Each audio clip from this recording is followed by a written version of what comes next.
Just a very quick update on the tea house. As you can see, I've painted the decking. So I've painted the rails in a deep mahogany and the decking in a rich mahogany. The rich is slightly lighter,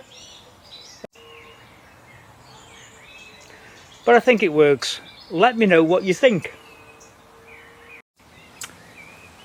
So here's a view at the side with the moon window.